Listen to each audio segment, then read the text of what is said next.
आप सभी को एक बार फिर से जय मसीह की। और मैं विश्वास करता हूँ कि आज भी आप परमेश्वर के वचन के लिए आप तैयार हैं।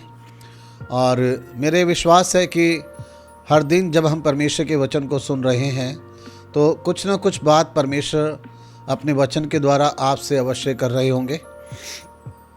मैं चाहता हूँ कि जब आप इस वचन को आप सुनते हैं और आपको लगता है कि ये वचन आपके लिए बहुत आशीषित है तो आप इसको अपने तक मत रखिए।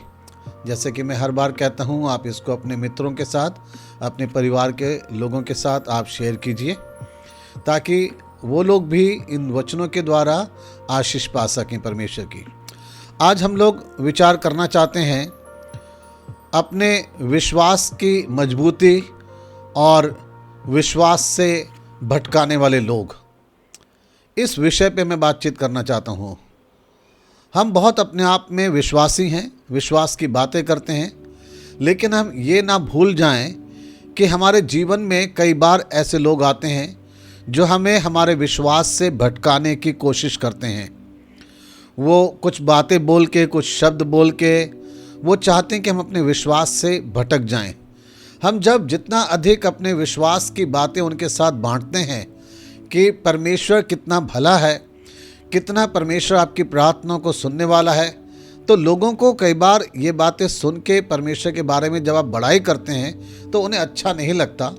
इसलिए वो कोशिश करते हैं कि आपको आपके विश्वास से वो भटका दें।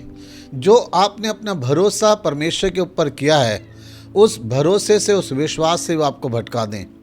लेकिन जब लोग आपको भटकाने की कोशिश करें और आप उनको जब जवाब देंगे तो आपका जवाब इस बात को बताएगा कि आप कितना अधिक विश्वास करने वाले हैं। आज हम बाइबल में से 3 जगह ऐसा देखना चाहते हैं जहाँ पे ये प्रयास किया गया कि लोगों को उनके विश्वास से भटका दिया जाए। वो परमेश्वर के बारे में जो सोचते हैं, जो उनका विचार है, उससे उनको भटका दिया जाए, उनका ध्यान अलग हटा दिया जाए। लेकिन उन तीनों जगहों पे हम देखेंगे कि कैसे जवाब दिया गया। आज आपको और मुझे जवाब देने वाला बनना है। मेरा जवाब, मेरा लोगों को उत्तर देना इस बात को बताएगा कि मैं कितना अधिक परमेश्वर पे विश्वास रखता हूँ। मेरा विश्वास परमेश्वर में कितना है, कितना अधिक मैं अपने परमेश्वर में विश्वास करता हूँ, भरोसा करता हूँ। हम इन चीज़ों को देखेंगे। आइए हम लोग शुरू करते हैं। सबसे पहली जगह मत्ती रचित सुसमाचार, उसका 4 अध्याय, जहाँ पे प्रभु यीशु मसीह के बारे में बताया गया है। प्रभु यीशु मसीह ने 40 दिन तक कुछ भी खाया पिया नहीं और वो प्रार्थना में रहे। उन्होंने उपवास किया, निराहार रहे। तब यहाँ पे लिखा हुआ इस तरीके से कि शैतान जो था वो उनको भटकाने के लिए आया, उनको उनके लक्ष्य से भटकाने आया, उनके विश्वास के ऊपर आक्रमण किया। और शैतान ने आकर प्रभु यीशु मसीह से इस तरीके से कहा कि यदि तू मुझे प्रणाम करे गिर के तो मैं सब कुछ तुझे दे दूंगा, इस तरीके से। और केवल यही नहीं, उसने अलग अलग तरीके से 3 बार प्रभु यीशु मसीह को भटकाने की कोशिश करी। आप इस बात को याद रखिए कि शैतान बहुत चालाक है। वो आपके जीवन की कमी को जानता है, आपकी वीकनेस को, आपकी कमजोरी को जानता है कि कौन सी बात में आप आसानी से फंस सकते हैं। वही चीज़ में वो आपको फंसाने का प्रयास करेगा। प्रभु यीशु मसीह ने 40 दिन तक कुछ भी खाया पिया नहीं। स्वाभाविक है कि वो जितना 100% वो ईश्वर थे, उतने 100% वो मनुष्य भी थे। और इसलिए उनको भूख भी लगी। जब वो 40 दिन पूरे हुए तो शैतान उनकी वीकनेस को जानता था कि इस समय इसको भोजन की आवश्यकता है। तो उसने प्रभु यीशु मसीह को उनके लक्ष्य से भटकाने के लिए जो परीक्षा की, कहा कि इन पत्थरों से कह दे कि रोटियां बन जाए। ये उसने एक प्रयास पहला किया, लेकिन वो इसमें भी फेल हो गया, वो हावी नहीं हो पाया। तब उसने दूसरा प्रयास किया कि तू अपने आप को इस ऊंचाई पे से गिरा दे। लिखा है कि उसके स्वर्गदूत तुझे हाथों हाथ उठा लेंगे कि तेरे पाँव में पत्थर से ठेस ना लगे। वो इसमें भी सफल नहीं हो पाया। प्रभु यीशु मसीह ने उसको अच्छा जवाब दिया। तीसरी जगह उसने फिर से परीक्षा करी उसने कहा, सब कुछ दिखाने के बाद, सारा वैभव दिखाने के बाद उसने कहा, ये सब कुछ मैं तुझे दे दूंगा यदि तू मुझे गिरकर प्रणाम करे। ये शैतान का आखिरी दांव था। आज बहुत सारे लोग पहले प्रकार की परीक्षा में ही फेल हो जाते हैं। वो भोजन के चक्कर में, खाने के चक्कर में, इन बातों में जो उनकी जीवन की वीकनेस है उसमें वो फंस जाते हैं और शैतान उन्हें उलझा देता है। बहुत सारे लोग हैं जिनको शैतान बड़े ही आत्मविश्वास से भर देना चाहता है और उस वजह से वो कर बैठते हैं जो परमेश्वर नहीं चाहते कि वो उस काम को उस समय करें। उसमें कई लोग फंस जाते हैं। अगर कई लोग ये दो बातों से अपने आप को बचा लेते हैं तो तीसरे में शैतान उन्हें फंसाना चाहता है, और वो है कि आज इंसान सब कुछ पाना चाहता है। वो इस दौड़ में है, इस होड़ में है कि वो सब कुछ प्राप्त कर ले, वो सब कुछ पा ले। और शैतान ने यीशु मसीह को ये तीसरी जो परीक्षा करी उसमें यही कहा, सब कुछ दिखा के, सारा वैभव दिखा के कहा, मैं सब तुझे दे दूंगा, मैं सब तुझे दे दूंगा, बस तू मुझे गिर के प्रणाम कर। तो देखिए अब हमें ये सुनना है यीशु मसीह का। देखिए जवाब क्या है। बार बार शैतान आ रहा है, बार बार उनके सामने परीक्षा रख रहा है, प्रलोभन रख रहा है, बहुत सारी बातें हैं। तब यीशु मसीह का जवाब, हमें जवाब ही सुनना है। आज जो वचन मैं बता रहा हूं वो यही है। आपका जवाब ये निर्धारित करता है कि आप कितने बड़े विश्वासी हैं। देखिए यीशु मसीह का जवाब मत्ती 4 अध्याय उसके 10 वचन के अंदर यहाँ पे लिखा है, तब यीशु ने उससे कहा, हे शैतान दूर हो जा, क्योंकि लिखा है कि तू प्रभु अपने परमेश्वर को प्रणाम कर और केवल उसी की उपासना कर। यह प्रभु यीशु मसीह का जवाब था। प्रभु यीशु मसीह ने 2 बार सुना, 3 बार सुना, लेकिन अंत में प्रभु यीशु मसीह ने शैतान को डांटा है और कहा है, हे शैतान तू दूर हो जा। आज वचन के सुनने वाले आप जितने भी लोग हैं, मैं आपको बोलना चाहता हूं कि शायद शैतान आपके जीवन में काम लगातार कर रहा है, आपके परिवार में लगातार काम कर रहा है। शैतान किसी न किसी तरीके से आपके विश्वास से आपको भटकाना चाहता है, आपके विश्वास को कमज़ोर करना चाहता है, आपको वो आपके लक्ष्य से भटकाना चाहता है। आपको क्या करने की ज़रूरत है? अगर आपको बार बार ऐसा लग रहा है तो आपको कहना है, हे शैतान दूर हो जा। आपको शैतान को डांट के भगाना पड़ेगा। और फिर उसके नीचे के वचन को पढ़ेंगे तो लिखा है, तब शैतान उसे छोड़कर चला गया और स्वर्गदूत प्रभु यीशु मसीह के पास आ गए। बहुत सुंदर ये अच्छा है वचन के अंदर। शैतान का भी टाइम है आने का। वो आपके पास बड़ी बड़ी आजमाइशें लाएगा, आपको फंसाना चाहेगा, लेकिन जब तक आप शैतान को डांट के भगाएंगे नहीं अपने घर में से, अपने बच्चों के जीवन में से, अपनी ज़िंदगी में से, अपने बिजनेस के स्थान में से, तब तक आप उलझे रहेंगे और वो उल्टी सीधी बातें आपके दिमाग में भरता चला जाएगा। आपको एक समय लेकर आपको शैतान को डांट के भगाना है। और वचन को आप बड़े ध्यान से पढ़िए। अगले वचन में लिखा है, जब शैतान भाग गया वहाँ से, जब यीशु ने डांटा तो तब स्वर्गदूत वहाँ पे आ गए हैं। आज आपके घर में कौन है? शैतान ने बसेरा कर रखा है। शैतान हर दिन आपको आजमा रहा है। आपके जीवन में, आपके परिवार में शैतान को डांट के भगाइए। यही शैतान के लिए आपका जवाब है। और आप देखेंगे जब शैतान चला जाएगा, परमेश्वर के दूत आपके घर में और आपके जीवन में आएंगे, आपके आसपास आ जाएंगे। परमेश्वर अपने दूतों को आपकी अगुवाई करने के लिए, आपकी सुरक्षा के लिए वो आपको भेज देंगे। परमेश्वर के पास ऐसे दूत हैं जो उसने अपने लोगों के लिए बनाए, जो उनके पास आते हैं। लेकिन ये उस समय तक नहीं आएंगे जब तक शैतान आपके जीवन में काम कर रहा है, जब तक आपके परिवार में शैतान का कार्य है। आपको शैतान को भगाना, ये आपका जवाब होना चाहिए शैतान के लिए। वो आपके पास आजमाइश ला रहा है, बहुत कुछ ला रहा है, लेकिन आप उसको करारा जवाब दें। दूसरी जगह पे हम देखते हैं अय्यूब की किताब, उसका 2 अध्याय। यहाँ पे हमें पढ़ने के लिए मिलता है कि अय्यूब एक बहुत अच्छा विश्वासी था, जिसके जीवन के अंदर बड़ा मुश्किल समय आया जब उसका सब कुछ खत्म हो गया और बर्बाद हो गया, सब कुछ चला गया। ऐसे टाइम में अय्यूब अपने विश्वास में बना हुआ था अंत तक। इस टाइम के अंदर उसको कौन भटकाने वाला था? यीशु मसीह के पास तो शैतान आया था, लेकिन अय्यूब के पास कौन था उसको उसके विश्वास से भटकाने के लिए? वचन में लिखा है उसकी पत्नी थी। हो सकता है आज आपको आपके विश्वास से भटकाने का कोई काम आपका प्रियजन कर रहा हो। आपकी पत्नी हो सकती है, बच्चे हो सकते हैं, मित्र हो सकते हैं, परिवार का कोई भी जन हो सकता है जो आपको आपके विश्वास से भटका देना चाहता है। अय्यूब की पत्नी ने उससे कहा है, जब आप पढ़ते हैं इसका दूसरा अध्याय उसका 9 वचन, तो उसमें लिखा है, तब उसकी स्त्री उससे कहने लगी, क्या तू अब भी अपनी खराई पर बना है? परमेश्वर की निंदा कर और चाहे मर जाए तो मर जा। कौन कह रहा है ये अय्यूब को बोलने के लिए ऐसे कि तू परमेश्वर की निंदा कर? अय्यूब परमेश्वर की निंदा नहीं करना चाहता था। अय्यूब बड़ा भक्त व्यक्ति था। अय्यूब बहुत प्रार्थना करने वाला था। अय्यूब बहुत अच्छा विश्वासी व्यक्ति था। लेकिन जब उसकी पत्नी ने उसको बहकाना चाहा, तो अब हमें सुनना है कि अय्यूब ने ऐसे समय में क्या जवाब दिया। कई बार जब हम अपने प्रिय लोगों के द्वारा बहकाए जाते हैं तो हम उनको जवाब नहीं दे पाते।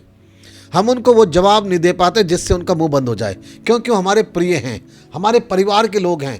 पर गलत बात तो ये कि वो आपको आपके विश्वास से भटकाना चाह रहे हैं। चाहे वो कोई आपके रिश्तेदार हैं, चाहे कोई भी ऐसा रिश्ता है जो आपने जोड़ रखा है किसी से, अगर वो आपको आपके विश्वास से भटकाना चाह रहा है तो आप उसको जवाब दीजिए। हम लोग देखते हैं कि अय्यूब ने अपनी पत्नी को क्या जवाब दिया। अय्यूब 2 अध्याय उसके 10 वचन में लिखा है, अय्यूब ने उसने उससे कहा, तू एक मूढ़ स्त्री की सी बातें करती है। क्या हम जो परमेश्वर के हाथ से सुख लेते हैं दुख ना लें? इन सब बातों में भी अय्यूब ने अपने मुंह से कोई पाप नहीं किया। यह है अय्यूब का विश्वास। उसने अपनी पत्नी को जवाब दिया। उसने कहा, तू एक मूर्ख जैसे स्त्री की सी बातें कर रही है। जिस परमेश्वर से हम सुख लेते हैं क्या दुख ना लें? अय्यूब वो व्यक्ति है जो परमेश्वर से केवल सुख नहीं लेना चाहता, बल्कि वो परमेश्वर के हाथों से दुख लेने को भी तैयार है। यह है विश्वास, यह है विश्वासी व्यक्ति का जीवन। उसने बड़ा अच्छा जवाब दिया अपनी पत्नी को। आज बहुत सारे लोग अपने विश्वास से इसलिए भटकते चले जा रहे हैं क्योंकि उनके रिश्ते उन्हें आगे बढ़ने नहीं दे रहे हैं। उनके रिश्ते उनको गलत सोच उनके मन में डाल दे रहे हैं, इसलिए वो बढ़ नहीं पा रहे हैं। किसी को किसी के भाई ने भटका दिया, किसी को किसी के मित्र ने भटका दिया, किसी के परिवार के सदस्य ने भटका दिया, किसी को किसी की पत्नी ने भटका दिया, पति ने भटका दिया। आप क्योंकि जवाब नहीं दे पाए। जब आपको बोला गया तो आप जवाब नहीं दे पाए। यहाँ अय्यूब ने अपनी पत्नी को एक अच्छा जवाब दिया है कि जिस परमेश्वर से हम सुख लेते हैं क्या हम दुख ना लें। यह है जवाब। और इस जवाब में अय्यूब का एक बड़ा अच्छा विश्वास दिखाई दे रहा है परमेश्वर के ऊपर। यह है जवाब। क्या आज आप ऐसा जवाब देने के लिए तैयार हैं कि आप अपने विश्वास को पक्का दिखाएं कि आप परमेश्वर से कितना प्रेम करते हैं, कितना अधिक आपका विश्वास परमेश्वर के ऊपर है? या आप चुप रह जाते हैं और आप उनकी बातों में आ जाते हैं? यदि आज आप अपने मित्रों की बातों में आके, अपने रिश्तेदारों की बातों में आके, अपने परिवार के लोगों की बातों में आके आप परमेश्वर के वचन के खिलाफ चल रहे हैं, आप परमेश्वर की आज्ञा को तोड़ रहे हैं, तो आपके अंदर कोई भी विश्वास नहीं है। आप विश्वास से कहलाने लायक नहीं है। यदि आपने उनकी गलत बातों को मान के गलत रास्ते को अपनाया है, आपको जवाब देने की ज़रूरत है। सही जवाब दें और अपना रिश्ता परमेश्वर के साथ बना के रखें। तीसरी और अंतिम चीज़ एक जगह और हमें मिलता है, मरकुस का सुसमाचार 5 अध्याय। यहाँ पर एक बड़ा अच्छा एक उदाहरण है कि प्रभु यीशु मसीह एक बच्चे को वो ठीक करने के लिए जा रहे थे, और वहाँ पर हुआ ये कि प्रभु यीशु मसीह जब उस घर के पास पहुँचे तो कुछ लोग कहने लगे उस घर के व्यक्ति से कि अब गुरु को तू दुख मत दे क्योंकि अब तेरी बेटी बची नहीं बल्कि वो मर गई। ये कहने लगे। वहाँ पे देखिए हुआ क्या, मरकुस 5 अध्याय उसका 35 वचन। जब प्रभु यीशु मसीह उस जगह आए तो यहाँ यूँ लिखा है, वह ये कह ही रहा था कि आराधनालय के सरदार के घर से लोगों ने आकर कहा कि तेरी बेटी तो मर गई, अब गुरु को क्यों दुख देता है। ये था जवाब यहाँ पे, है ना। लोग उसको बहकाना चाह रहे हैं। वो बड़े विश्वास के साथ यीशु मसीह को अपने घर ला रहा है। यीशु मसीह के ऊपर भरोसा करके, यीशु मसीह में विश्वास करके वो अपनी बेटी के लिए यीशु मसीह को अपने घर पे लेके आ रहा है कि मेरी बेटी बीमार है, तो चल के उस पर हाथ रख दे और वो ठीक हो जाएगी। ये उस सरदार का, आराधनालय का जो सरदार है, उसका ये विश्वास है। लेकिन जैसे ही घर के निकट पहुंचा तो कुछ लोगों ने ऐसा बोलकर उसको निराश करने की कोशिश करी कि अब कोई भी उम्मीद नहीं है, अब तो गुरु को दुख मत दे, अब कोई उम्मीद नहीं। आज ऐसा हो सकता है कि कई लोग आपको आपके विश्वास से भटकाना चाहते हैं, ये कहते हुए अब कुछ भी नहीं हो सकता, अब कोई उम्मीद नहीं रही, अब कोई फ़ायदा नहीं है, अब चाहे कुछ कर लो कुछ होगा नहीं। लेकिन देखिए, जवाब हमें सुनने की ज़रूरत है। यहाँ पे जो जवाब दिया वो इस तरीके से दिया गया 36 वचन के अंदर। जो बात वह कह रहे थे उसको यीशु ने अनसुनी करके आराधनालय के सरदार से कहा, मत डर, केवल विश्वास रख। यह है प्रभु यीशु मसीह का जवाब। प्रभु यीशु मसीह क्या जवाब दे रहे हैं? यहाँ पे शब्द लिखा है, यीशु ने अनसुनी करके और आराधनालय के सरदार से कहा, मत डर, केवल विश्वास कर। आज प्रभु आपको जो बताना चाहते हैं वो ये है, लोग आपको बहकाना चाह रहे हैं, लोग आपके विश्वास को कमज़ोर करना चाह रहे हैं, लोग शायद निराश और कह रहे हैं कि अब कुछ हो नहीं सकता, आपके अंदर निराशा भर देना चाहते हैं। आपको क्या कहने की ज़रूरत है? यहाँ पे वचन में लिखा है, अनसुनी कर दी। आप इग्नोर कीजिए, आप ऐसी बातों को अनसुनी कर दीजिए। लोग बोल रहे हैं, बोलने दीजिए। बस प्रभु क्या कह रहे हैं? मत डर, केवल विश्वास कर। आज हो सकता है कि आप किसी बात के लिए बहुत प्रयास कर रहे हैं, बहुत कोशिश करी, बहुत समय हो गया आपको किसी बात के लिए कोशिश करते हुए, और वो बात अभी तक पूरी हो नहीं पाई है। और अब लोगों ने भी कहना शुरू कर दिया, अब कुछ नहीं होगा, अब कुछ नहीं होगा, और आपको निराश करते चले जा रहे हैं। लेकिन आज प्रभु आपसे कहना चाह रहा है, मत डर, केवल विश्वास रख। मत डर, केवल विश्वास रख। ये लोगों को आप जवाब दीजिए, मेरा विश्वास पक्का है, मेरे काम के लिए देर लग सकती है, लेकिन मेरा परमेश्वर अवश्य मेरे लिए सब कुछ पूरा करेगा। आप लोगों को जवाब दें, लोगों की बातों को अनसुनी कर दीजिए, इग्नोर कीजिए। क्या बोल रहे हैं, क्या लोग बोल रहे हैं, क्या निराशा वाली बातें कर रहे हैं, आप अनसुनी कर दीजिए, ध्यान मत दीजिए। जितना अधिक आप ऐसी नेगेटिव बात के ऊपर, नकारात्मक बात में ध्यान देंगे, उतने अधिक आप उसमें उलझते चले जाएंगे। जैसा जिसका विश्वास, वो वैसी बातें करेगा, लेकिन आपका विश्वास प्रभु पे पक्का होना चाहिए। यीशु मसीह ने उन लोगों की बातों को अनसुनी कर दिया और आराधनालय के सरदार से कहा, मत डर, केवल विश्वास रख। आज वचन के सुनने वालों से मैं कहना चाहता हूँ, हो सकता है किसी बात के लिए आपको बड़ी देर लग रही है, अभी तक शायद आपका काम वो पूरा हुआ नहीं है, लेकिन आज प्रभु आपसे कहना चाह रहे हैं, मत डर, केवल विश्वास रख। लोगों ने क्या बोला, अनसुनी कर दीजिए। लोग क्या बता रहे हैं, अनसुनी कर दीजिए। लोग किस तरीके से आपको बहकाना चाह रहे हैं, अनसुनी कर दीजिए। उनको करारा जवाब दें, और जवाब ये होगा कि आप अपने विश्वास में बने रहें। उनकी बातों को अनसुनी कर दीजिए और कहें, मेरा विश्वास है, मेरा परमेश्वर मेरे लिए सब कुछ पूरा करेगा। आज मैं आपको कहना चाहता हूँ, हाँ, परमेश्वर जिंदा है, वो जीवित परमेश्वर है, प्रार्थना का सुनने वाला है, और वो आपकी प्रार्थना का जवाब अवश्य देगा। परमेश्वर आप लोगों को बहुत ऐसे इस वचन के द्वारा आशीष दे। आइए हम प्रार्थना करें। हमारे परमेश्वर पिता, धन्यवाद इन वचनों के लिए। आज परमेश्वर सच में हमारे जीवन में कई बार शैतान काम करता है, वो हमें बहकाना चाहता है, प्रलोभन हमारे आगे लेके आता है, लेकिन हम उसको जवाब दें और डांट के उसको भगाएं। आज हम यही प्रार्थना करते हैं, हे शैतान तू दूर हो जा लोगों के जीवन में से, हे शैतान तू दूर हो जा लोगों के परिवार में से, लोगों के बिजनेस में से, शैतान तू दूर हो जा। और परमेश्वर हमारा विश्वास आपके ऊपर है, आप सब कुछ हमारे लिए आप पूरा करेंगे। अय्यूब ने जिस तरीके से अपनी पत्नी को जवाब दिया, उसने कहा, जिस परमेश्वर से हम सुख लेते हैं क्या दुख ना लें। हाँ परमेश्वर, आप हमें सब कुछ देते हैं। जब आप परमेश्वर में आशीष देते हैं हम धन्यवाद कहते हैं, लेकिन जब परेशानी है तभी भी हम धन्यवाद कहते हैं, क्योंकि उसमें भी हमारे लिए कोई ना कोई भलाई आप छिपा के रखते हैं।